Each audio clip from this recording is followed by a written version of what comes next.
Hello friends, this is Scott, and today is August 8th, but we're going to do a little bit of a flashback on the dwarf peaches and just see how we did this year from the middle of March when they came out of dormancy and started producing their really dainty little pink flowers. But of my two dwarf trees, they don't grow really tall, but they're pretty wide, and it's kind of wanted to give you a good look for the contrast to what they look like when they first start flowering out before they produce any leaves, to what they look like today in August when it was time to pick a few peaches. Now the trees have had better, more vibrant blooms and more blooms in the past, but generally frost has not been a major issue with me in these trees. I've had them in this yard for probably 10, 12 years. But this year we had a little bit of some late frost, a little bit of bad weather, and wonder how much of a peach harvest we're going to have this year. Now this is the second of the dwarf peaches that never does as well as the other one, but it still had quite a few blooms on it. So I was hopeful that we'd get a pretty good peach harvest. Every year it seems like we went from a whole countertop full of peaches to about half of that and about half of that, and then this year with the frost, don't know what we're going to get. But I want to give you a look at what it looked like on April 12th.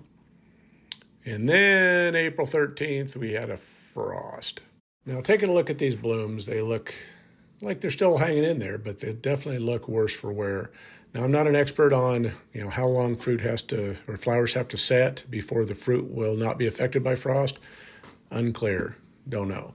But this tree had flowers on it for a couple weeks, so we're thinking that maybe we'll be okay with some of the crop, but looks like it might be a meager harvest this year.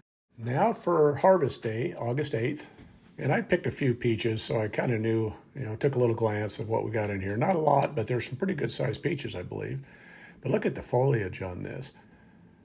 It's just amazing how much this has grown and how thick it is. So sometimes, that's maybe a mixed blessing when the fruit is possibly affected by frost, because then the plant allows more energy to go to growth and it becomes a bigger, more healthy tree.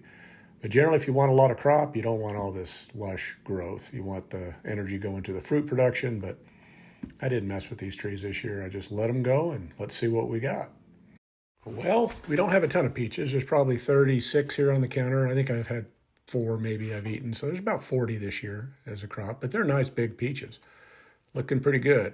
Now, some years I've had earwig problems, and like last year I put soy sauce down in little cups on the soil line, and I didn't have any earwig problems. But I cut open this one, and yep, we got some earwigs. So we're going to have to see how many of these are affected and how bad they're affected. But earwigs eat the pits. They don't eat the flesh. I mean, it's definitely not appetizing looking at this mess.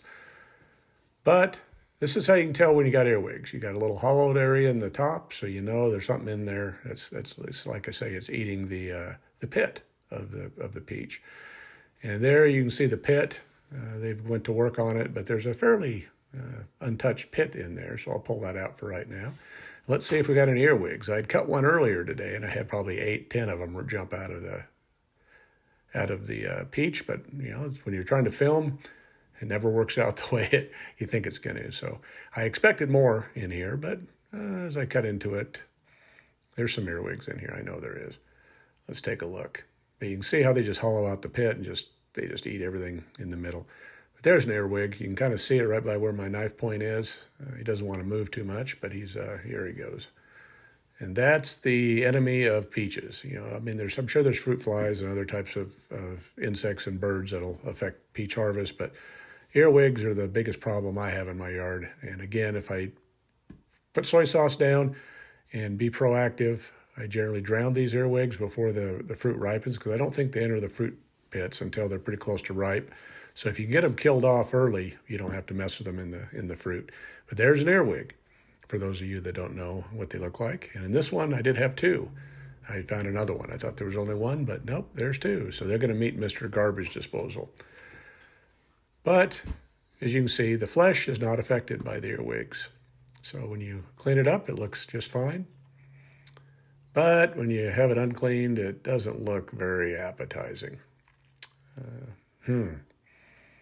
It's up to you to whether you're going to eat these type of affected peaches. But here's the pit, and this is what they eat. Now, I've heard that these are poisonous, so don't consume these or do your own research on it. I'm not, I've never consumed these, but they do have a little pit that the bugs like, and when you clean up the peaches, you can't even tell there was any earwig damage, and I'm gonna eat these because that's kind of who I'm about.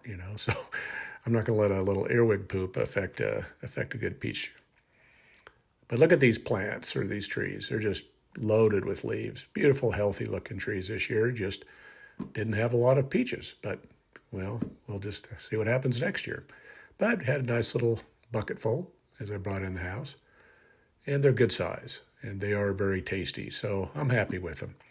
And we'll just have to live with it. If you go back to my previous videos, you'll see what the other harvests are about. Now, I'll leave you with some fish TV. The fish in my new pond are growing, and they're doing very well. It's hard to count them because they're darting around, but I think I have 21 of 25, so I think I may have lost 4 total when I put these, since I put these fish in the pond.